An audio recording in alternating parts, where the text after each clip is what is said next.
Emoticon Hunt, the hilarious game of finding the emoji first. Here's how to play.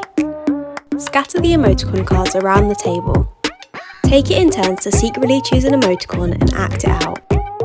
All other players hunt for the emoticon they think it is. The first to find the correct emoticon wins the round and adds the card to their win pile.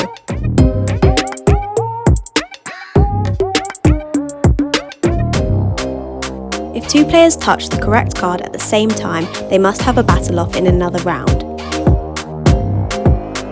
The first to win 10 emoticon cards wins the game. Emoticon Hunt by Pikkii. Quick to learn, easy to play, and great fun for the whole family.